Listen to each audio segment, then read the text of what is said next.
I thought the last thing my mother left me would stay against my heart forever. But that night, I traded it for a stranger's chance to keep breathing. The rain had been hitting the windows of Rosewood Diner since sundown, soft at first, then harder, until every pane of glass looked like it was shaking from the cold. Chicago in November had a way of making the whole world feel abandoned. The streetlights blurred gold across the wet pavement. Cars hissed by on Madison like they were trying to outrun the weather. Inside, the coffee smelled burned, the fryer oil needed changing, and the red vinyl booths had cracks taped over with silver duct tape. I had been on my feet for 11 hours, smiling for tips I already knew would not be enough. My name tag said Emily, but most people called me sweetheart, honey, miss, anything except the name my mother used to say like it mattered. Emily Carter. 24 years old. $14 in my wallet. 3 days late on rent.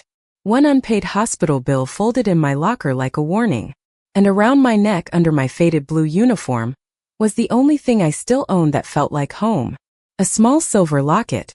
Oval-shaped. Scratched along the edge. Cheap to anyone else, priceless to me.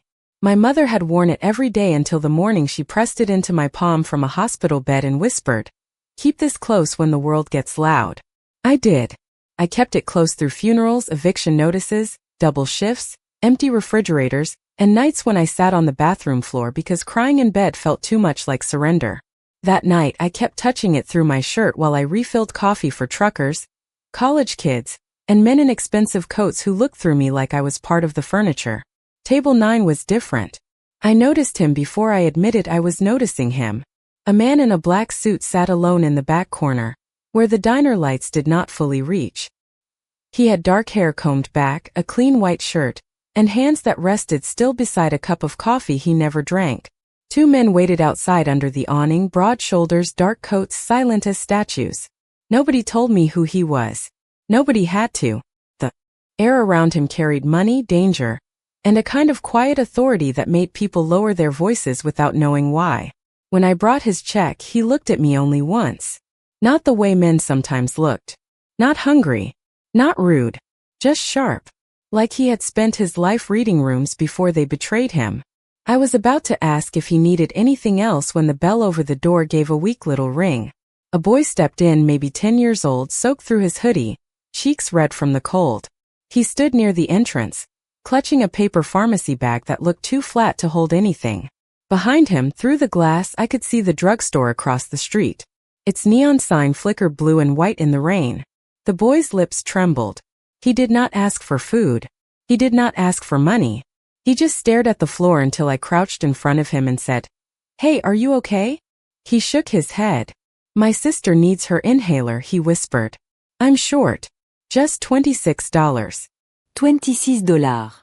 Such a small number to people who had never counted quarters under a diner counter at midnight. Such a huge number when you had nothing left to count. I looked toward the register. My tip sat in a chipped mug beside the napkins. $9 and some change.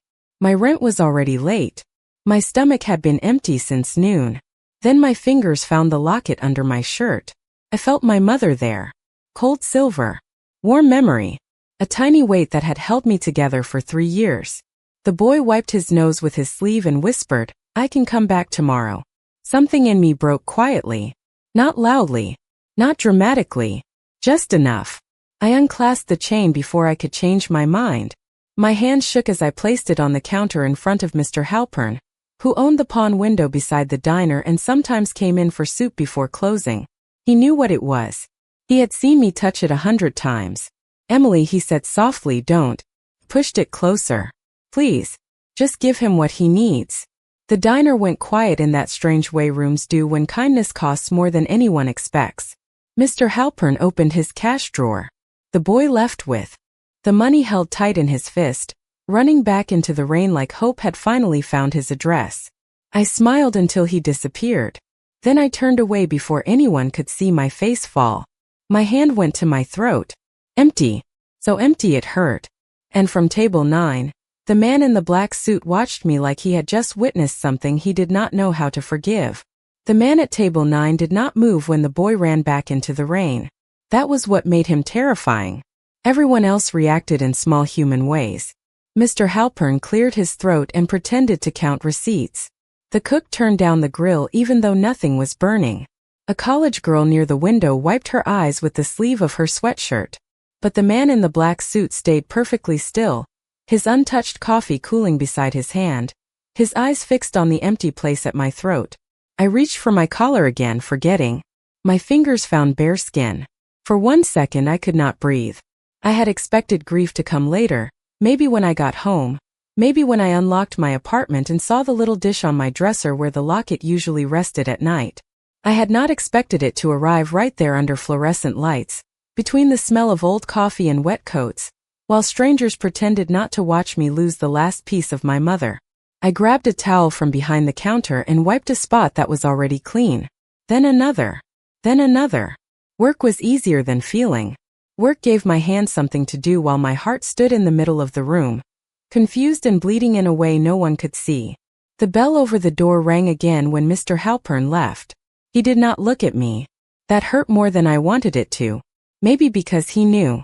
Maybe because kindness was easier to witness than to stop. I poured fresh coffee into cups that were not empty. I smiled at customers who had stopped asking for anything. I told myself I had done the right thing. A little girl somewhere would breathe tonight because of it. That should have been enough. It was enough. It had to be. When I reached table 9 to take the untouched coffee away, the man finally spoke. His voice was low, controlled, not loud enough for the whole diner, but somehow every sound around us seemed to step back from it. What was his name? I blinked. Whose name? The boy. I looked toward the door, where rain crawled down the glass in crooked silver lines. I do not know. His eyes narrowed slightly, not angry, just interested. You gave away something valuable for a child whose name you did not know. I lifted the coffee cup from the table. My hand was steady. I was proud of that. He needed it more than I did. That is not an answer most people give. Most people are lucky. Something changed in his face then. Not softness. He did not look like a soft man. But a shadow passed behind his eyes, quick and quiet, like my words had opened a door he kept locked. I noticed the details because I had spent years learning how to read danger. My mother used to say survival makes librarians out of women like us. We catalog every tone, every pause, every hand movement. His hands never twitched. His shoulders never shifted. Still, I felt the room bending toward him. Your name is Emily, he said, glancing at my name tag. That is what the plastic says. His mouth almost curved. Almost. Emily Carter. Hearing my full name from him made the air colder. I set the cup down too hard. Coffee trembled against the rim. I did not tell you my last name. No, he placed a $50 bill under the edge of his saucer. Too much for coffee. Too deliberate to be a tip. But people who survive in this city learn to pay attention. I stared at the money. I cannot take that. You can. I said I cannot. And I heard you. He stood then, and the diner seemed smaller around him. He was taller than I expected, maybe 6 feet 2 inches, with a black wool coat folded over one arm and a watch that caught the light without needing to shine. The two men outside straightened the moment they saw him rise. I should have stepped back. I did not. Pride kept my shoes nailed to the cracked tile. Fear kept my pulse loud in my ears. He looked at my throat again, not with pity, which would have made me hate him, but with something worse. Understanding. That was your mother's, was it not? The towel slipped from my hand. It hit the floor without a sound I could hear. My voice came out thin. You do not know anything about my mother. No, he said. But I know what it looks like when someone gives away the only thing they had left. For a moment, neither of us moved. Rain beat against the glass. The neon open sign buzzed above the door. Somewhere in the kitchen, a timer kept beeping and no one turned it off. Then he took the bill from the saucer, folded it once, and placed it gently beside my hand on the table. Go home, Emily Carter, he said. Before this city asks you for something else you cannot afford to lose. I did not take the $50. I left it on table 9 until the edges curled from the damp air and the coffee beside it went cold. Pride was a strange thing when you were broke. It did not pay rent. It did not fill your stomach.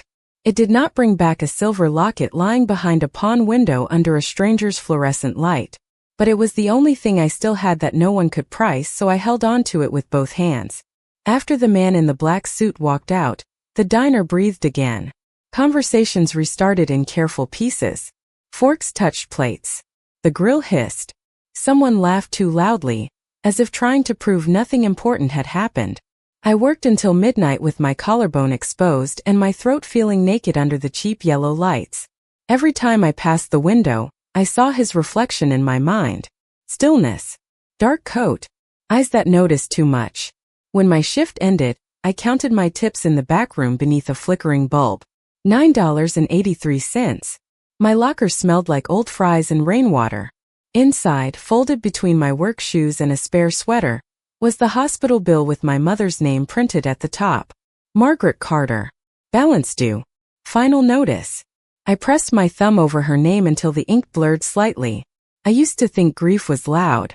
I learned later it could be administrative. White envelopes. Due dates. Polite threats in black ink.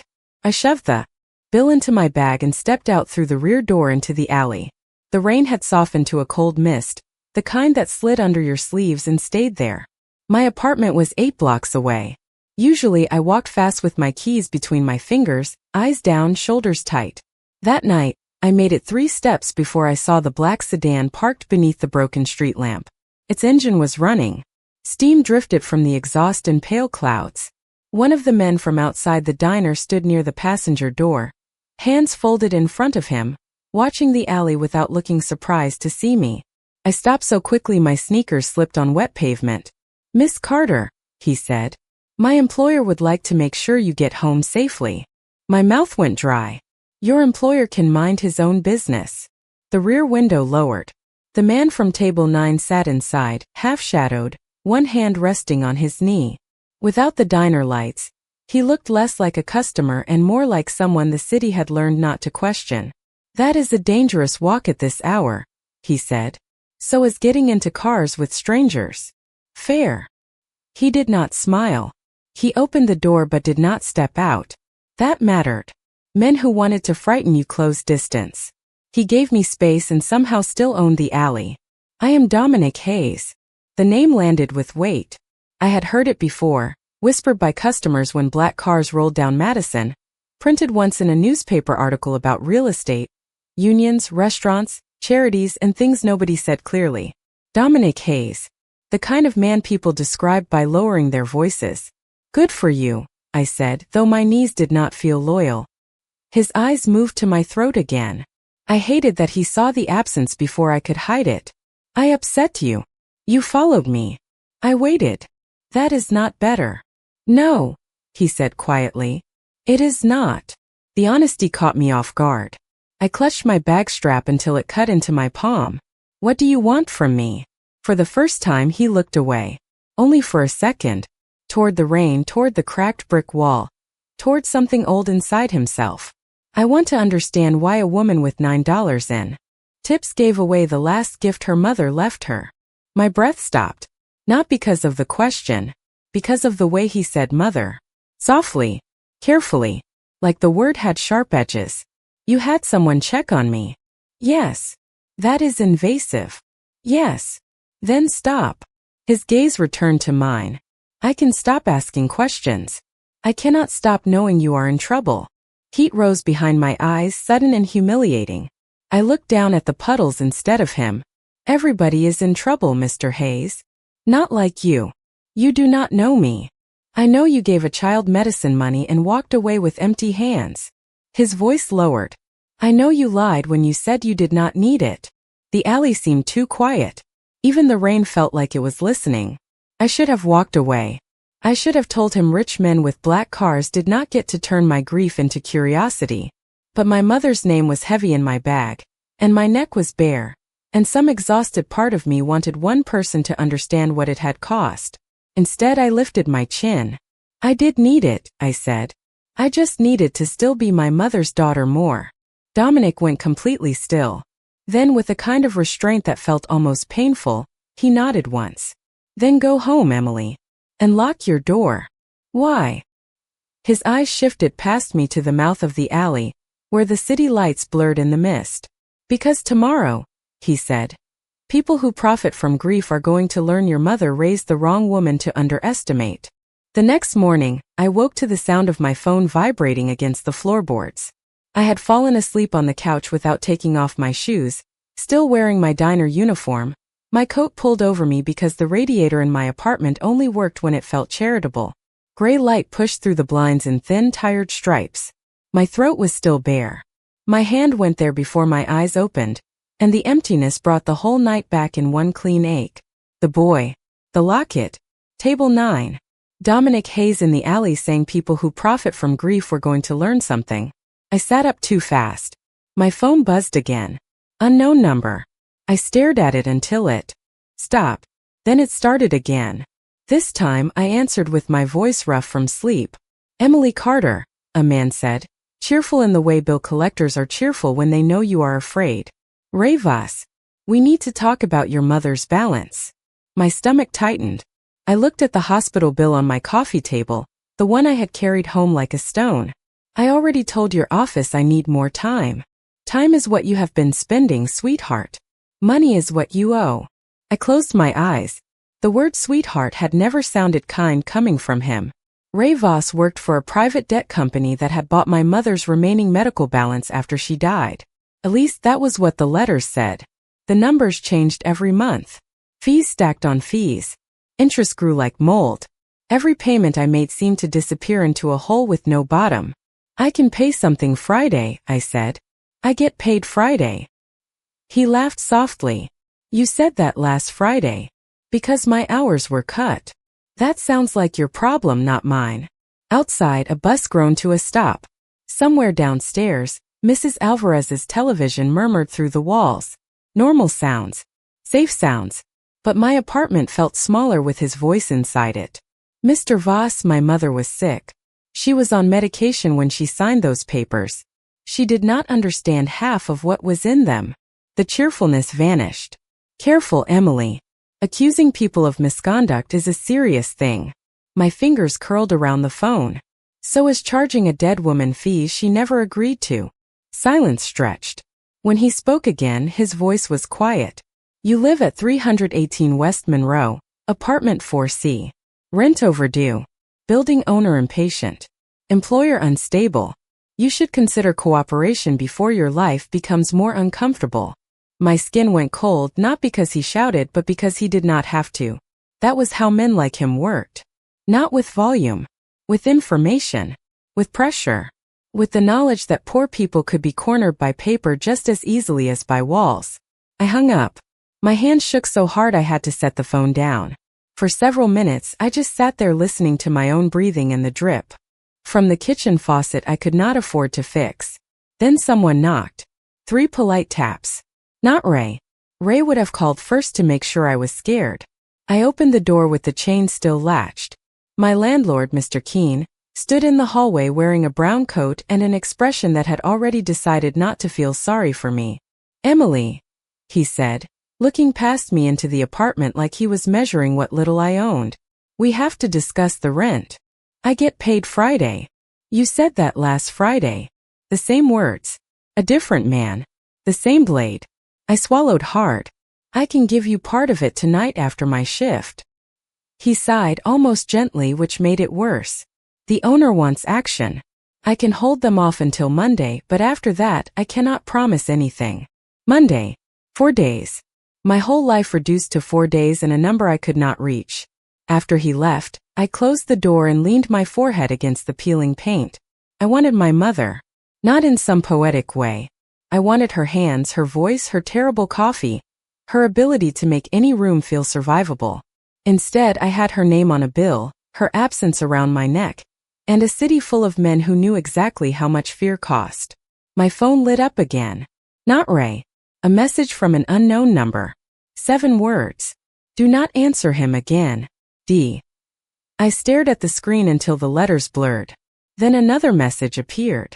Your mother's papers were not legal.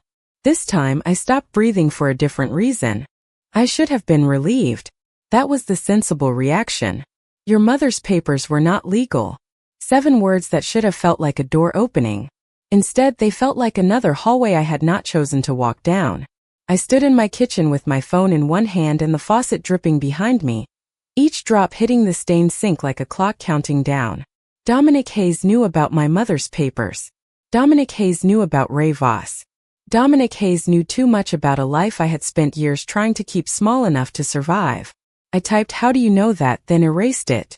I typed "Leave me alone" then erased that too. In the end I sent nothing. Pride again. Stupid, stubborn pride. I showered in lukewarm water, put on clean jeans, and tied my hair back with a rubber band I found on the bathroom counter. My throat looked strange in the mirror without the locket. Vulnerable. Bara.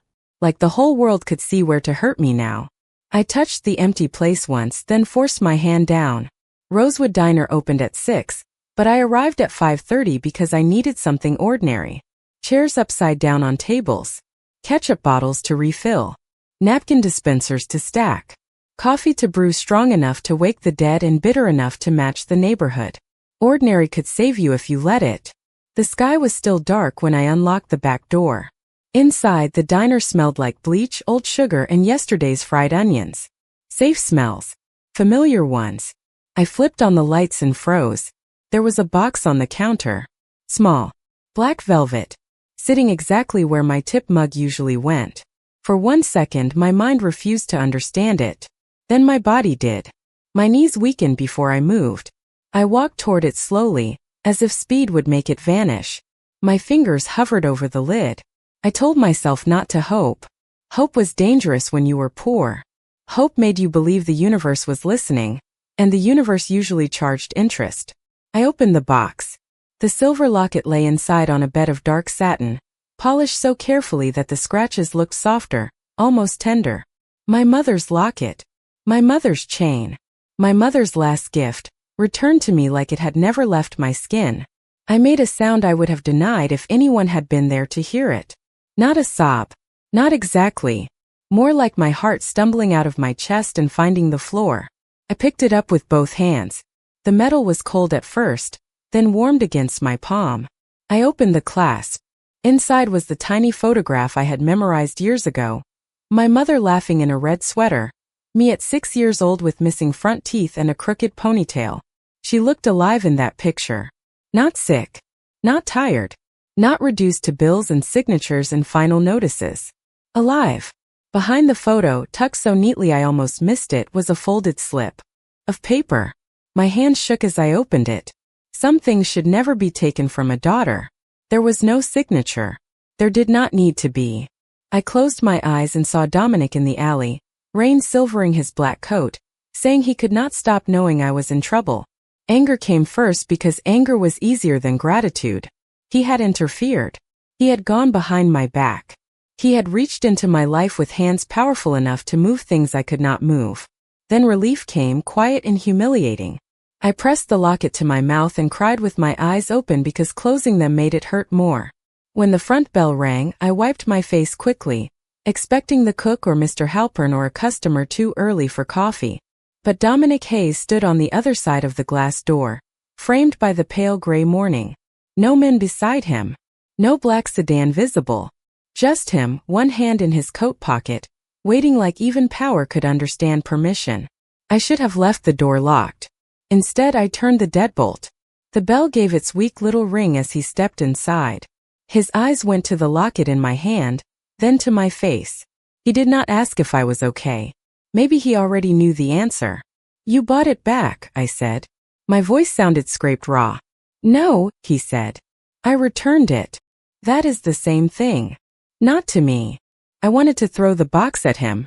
I wanted to thank him.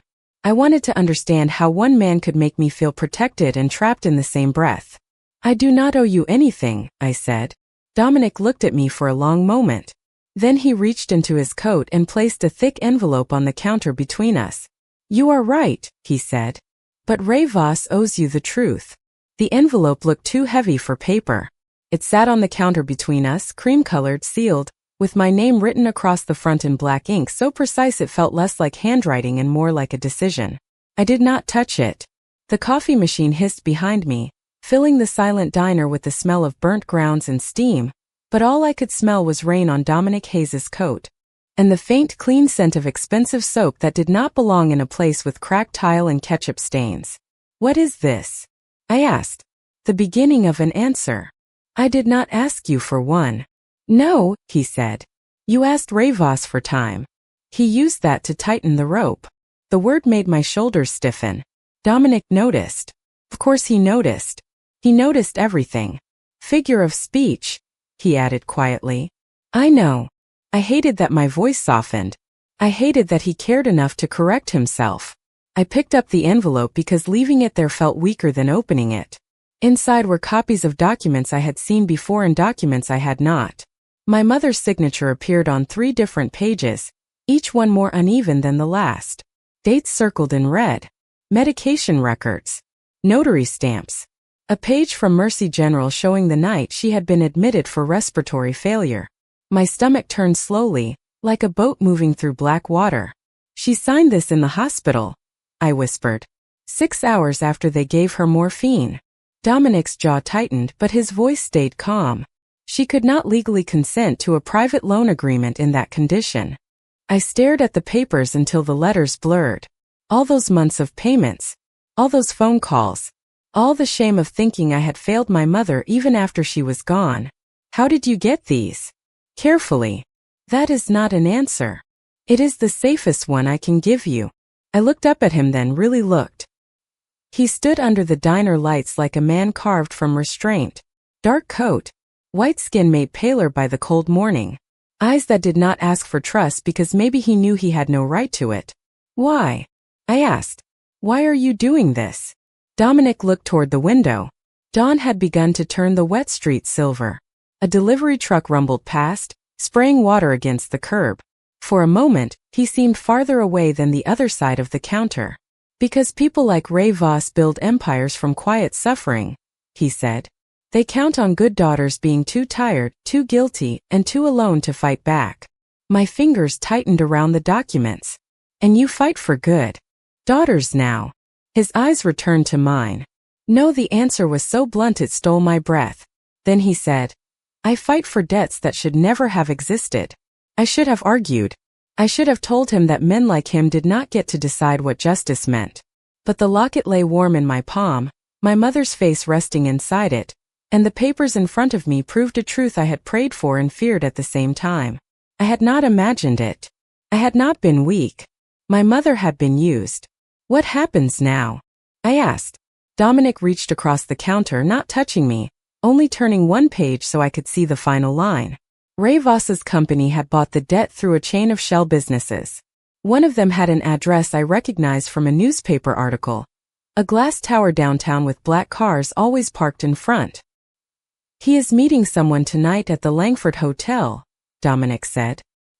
He believes he is there to collect. From who? From me. My heart kicked once hard. You set him up. I gave him an opportunity to tell the truth in a room with witnesses. Your kind of witnesses? Lawyers. Accountants. A retired judge who owes your mother more than he knows. I frowned. My mother. Dominic went still again, that terrible stillness that made the air feel guarded. Margaret Carter, he said slowly, as if tasting a name he had carried for years, once helped someone who did not deserve help. The diner lights hummed overhead. My throat closed around the question before I could ask it. Dominic stepped back from the counter, putting distance between us like he had realized he had said too much. Be at the Langford at 7 o'clock if you want to hear Ray Voss explain himself. And if I do not come? His face changed, not into disappointment, not into anger, but into something almost gentle. Then I will still make sure your mother's name is cleared. He turned toward the door. The bell rang softly when he opened it. Cold air rushed in, brushing my cheeks like a warning. Before he stepped outside, he looked back once. You do not owe me, Emily. But you do deserve to know that your mother was not foolish. She was betrayed. Then he was gone, leaving me with a black velvet box, an envelope full of proof, and a truth sharp enough to cut through 3 years of guilt. By 6:45 that evening, I was standing across the street from the Langford Hotel with my mother's locket under my sweater and Dominic Hayes's envelope pressed flat inside my coat. The hotel rose above Michigan Avenue in clean lines of glass and stone, warm light spilling from its entrance onto the wet sidewalk like money had its own weather. Valets moved quickly beneath black umbrellas. Men in tailored coats stepped out of cars with quiet confidence. Women in wool dresses crossed the lobby like they had never once counted groceries before payday. I almost turned around. My shoes were wrong. My coat was old. My hands were cold. Everything about me felt too small for a place where even the doorman wore gloves nicer than anything I owned. Then my fingers found the locket. My mother's face rested inside it, close to my pulse, and suddenly I heard her voice the way I had heard it as a child when I was afraid of walking into a new classroom. Chin up, Emily. Nobody gets to decide you do not belong before you do. So I crossed the street. The lobby smelled like polished wood, lilies, and expensive perfume. Dominic was waiting near the far wall, dressed in a dark suit that made the world around him seem less certain. 2 attorneys stood beside him, both carrying leather folders. An older man with silver hair and tired eyes leaned on a cane near the elevators. He looked familiar in the strange way public people sometimes do, faces you have seen in newspapers while waiting for the bus. Dominic saw me and something in his expression eased so slightly no one else would have noticed. I noticed. I hated that I noticed. You came, he said. I want the truth. Then you are in the right place. He introduced the silver-haired man as Judge Alan Whitaker, retired. The judge took my hand gently, with both of his, and his eyes moved to my face like he was searching for someone behind it. You are Margaret Carter's daughter, he said. My throat tightened. Yes. His expression changed. Pain, gratitude, shame. All of it crossed his face before he could hide. Your mother was a very brave woman. I had heard people call my mother kind, tired, stubborn, sweet.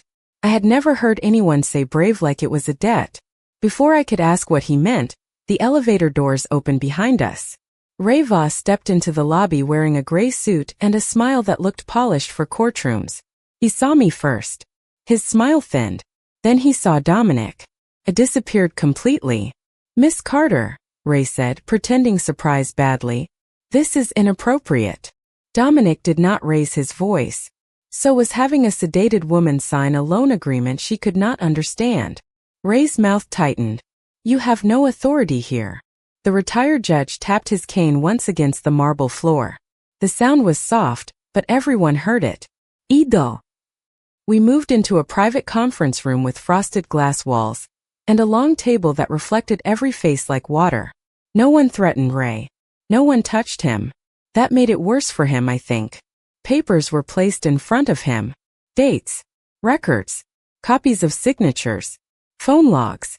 His company filings. The quiet machinery of truth page by page clicking into place. Ray tried to explain. Then he tried to redirect. Then he stopped trying. I sat with my hands folded in my lap, listening as the attorneys described what had been done to my mother in language so calm it made my bones ache. Predatory lending. Invalid consent. Improper acquisition. Fraudulent collection activity. Words with clean edges for something dirty. When they asked him to confirm the debt would be voided, Ray looked at me. For the first time he did not call me sweetheart. Yes, he said. The balance will be cleared. My lungs forgot how to work. Cleared. One word and 3 years of shame shifted like a door opening inside me. Dominic watched me from the other end of the table, but he did not smile. He looked almost haunted. When Ray left with the attorneys and the judge, I stayed seated because standing felt impossible. Dominic closed the door quietly. For a moment, the room held only us and the rain tapping against the window. You said my mother helped someone, I said. His face went still. She helped me. The words were simple. The room was not. When? He looked down at his hands. Strong hands. Still hands. Hands that suddenly looked like they belonged to a boy who had once had nowhere to go. 17 years ago. I was 16. I had made choices that put me in danger. I ended up behind a clinic on the west side in the middle of a snowstorm. Most people walked past. His voice lowered. Margaret Carter did not. My mother had worked nights at a community clinic before I was born. She used to come home smelling like antiseptic and peppermint gum. She brought me inside, he said. Fed me soup from a vending machine. Called me stubborn. Told me a man is not what the world calls him. He is what he protects when no one is watching. I knew that sentence. She had said it to me after schoolyard fights, after hard days, after the world disappointed her and she refused to become cruel. Tears blurred the conference room lights. Dominic reached into his jacket and placed a small, worn photograph on the table. My mother, younger, standing outside the clinic beside a teenage boy with dark hair, guarded eyes, and a winter coat too thin for Chicago. Dominic. Before the city learned his name. Before power turned him into a rumor. My hand shook as I touched the edge of the photo. She never told me.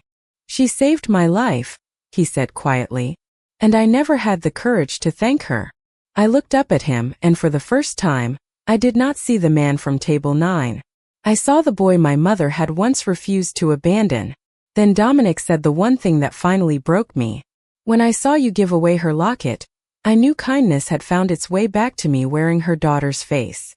The photograph stayed on the table between us long after Dominic stopped speaking. My mother's younger face looked up from the faded paper, smiling with the kind of tired kindness I knew by heart.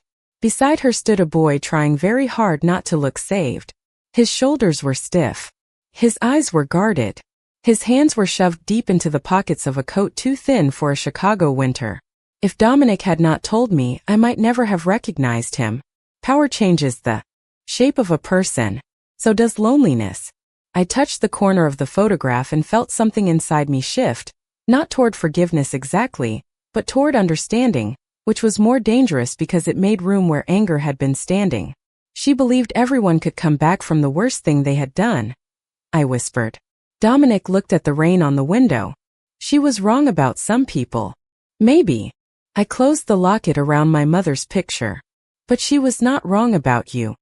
His jaw tightened like the words cost him something to hear. Before he could answer, the conference room door opened. Judge Whitaker stepped in with one of the attorneys, his silver hair damp from the lobby air. His expression calm but serious. Miss Carter, he said, there is one more matter. My stomach sank from habit. Poor people learn to distrust the phrase one more matter. It usually means another fee, another signature, another reason relief was premature. Dominic noticed my hand tighten around the locket. You are safe, he said quietly. I wanted to believe him. I hated how badly I wanted to believe him. The attorney placed another folder on the table. Ray Voss agreed to cooperate. The company has been using the same invalid process with other families. Elderly patients. Recently widowed spouses. People recovering from emergencies. The words moved through me slowly. Other families. Other daughters. Other people sitting at kitchen tables with phones shaking in their hands, believing grief came with interest. Judge Whitaker removed his glasses. With the evidence provided, we can open a civil case. Quietly, properly, and within the law. I looked at Dominic. Provided by you. He did not deny it. Collected by people who know where men like Ray hide paper. And what do you get? The question came out sharper than I intended. The room went still. I saw the attorney glance down. I saw the judge look away. Dominic held my gaze without flinching. Nothing from you. That is not what I asked. I know. He stepped closer to the table but not to me. Always that careful distance. Men like Ray Voss have survived because people thought only fear could stop them. Your mother taught me something different. His eyes moved to the locket. Proof can be more powerful than fear. So can a daughter who refuses to be ashamed. The judge nodded once, and in that quiet room above Michigan Avenue, my mother's kindness became something larger than memory. It became evidence. It became names on a list. It became refunds, apologies, signed statements, frozen accounts, and letters that would reach people who had stopped expecting mercy from envelopes. No one shouted. No one slammed a fist on the table. No one needed to. The most powerful moment I had ever witnessed sounded like pens moving across paper. Ray Voss sat in the next room with his attorneys and signed every document placed in front of him. I watched through the frosted glass as his shoulders folded inward, not from harm but from consequence. That was the first time I understood the difference. Revenge wanted someone to suffer. Justice wanted the suffering to stop. By the time we left the Langford, the rain had become a silver mist. Dominic walked beside me to the entrance, his black coat open, his face unreadable under the hotel lights. Outside the city looked the same but I did not. My debt was gone. My mother's name was clear. My locket was back against my skin. Still, I felt unsteady, like freedom was a pair of shoes I had never learned how to walk in. At the curb, Dominic stopped. "A car can take you home." I looked at the black sedan waiting beneath the awning. Then at him. "I think I want to walk." Something like worry crossed his face. "It is 2 miles. I know. It is cold. I know that too." For a moment I thought he would insist. Men with power often confuse concern with control. But Dominic only nodded and stepped back. "Then I will walk behind you until you reach a safer street." I almost smiled. "That sounds like following." "It is. Dominic." He looked at me when I said his name, and the city noise seemed to soften around it. "Walk beside me," I said. He went still, as if no one had offered him that place before. Then he matched my pace, not ahead, not behind, beside me. And for the first time since my mother died, I walked through Chicago with the cold on my face, the locket at my throat, and the strange feeling that maybe the world had not only taken something from me, maybe somehow it had returned something too. We walked 2 miles through a city that had always felt too loud for grief. That night, Chicago sounded different. Tires whispered over wet pavement. Wind moved between the buildings with a low, tired hum. Somewhere, a train crossed above the street, its windows glowing like small moving rooms full of people going home to lives I would never know. Dominic walked beside me without trying to fill the silence. That surprised me. Men with power usually treated silence like an empty space they were entitled to own. He did not. He let it stay between us, soft and strange, while my locket rested warm beneath my sweater, returned to the place my mother had told me to keep it, close to my heart. For the first time in 3 years, it did not feel like a weight. Felt like a pulse. When we reached Rosewood Diner, the neon sign was off, and the windows reflected the streetlights in long gold streaks. I stopped under the awning where the boy had stood the night before, soaked through his hoodie, asking for $26 like it was a mountain. I wondered if his sister was breathing easier. I wondered if he knew that his small, desperate voice had opened a door in a man the whole city feared. Dominic looked at the dark diner, then at me. "This is where your mother came back to you," he said. I touched the locket through the fabric. "No. This is where I finally understood she never left." His expression changed almost too quickly to name. Pain. Relief. Maybe both. "She would have been proud of you." My throat tightened. "You did not know her long enough to say that." I knew her long enough to know she did not give kindness halfway. The word stayed with me. My mother had never owned much. Not a house. Not savings. Not jewelry beyond a scratched silver locket. But somehow, she had left behind something that traveled farther than money ever could. She had helped a scared boy in a snowstorm. Years later, that boy became a man with enough power to clear her name, return her gift, and stop other families from being crushed under papers they did not understand. It was not a fairy tale. It was messier than that. Sadder. More human. The next morning, letters began going out from Judge Whitaker's office. Not just to me. To people all over Cook County who had been told their grief had a balance due. Some received refunds. Some received apologies. Some received the first peaceful night of sleep they had known in years. Ray Voss disappeared from my phone, my mailbox, and my nightmares. Mr. Keene gave me until the end of the month, then apologized so awkwardly I almost felt sorry for him. Mr. Halpern came by the diner with soup. He claimed he had ordered by accident and never once mentioned the locket. And Dominic Hayes returned to table 9 3 nights later, alone again, with coffee he still did not drink. I brought him a slice of apple pie without asking. "I did not order this," he said. "I know." He looked at the plate, then at me. "Do I owe you?" I smiled for the first time without forcing it. "No. That is the point." He lowered his eyes, and for one quiet second, the most dangerous man I had ever met looked like he was learning how to receive something without turning it into a transaction. Weeks passed. The diner stayed old. The coffee stayed bitter. The city stayed hard. But something in me had shifted. I stopped touching my throat to check if the locket was gone. I touched it to remember what had returned. One evening I opened it under the soft light of my apartment and found something I had never noticed before. A tiny line engraved behind the photograph, worn almost smooth with age. "Give kindness away." It always finds its way home. I cried then, but not the way I used to cry. Not like someone losing ground, like someone finding it. My mother had left me a silver locket, but that was never the real gift. The real gift was the part of me that still chose mercy when life gave me every reason to become cold. Dominic once ruled the city with silence. My mother taught him that silence could be broken by kindness. And me, I learned that the things we give away from love are never truly lost. Sometimes they walk back to us wearing a black suit, carrying proof, and standing quietly beside us in the rain.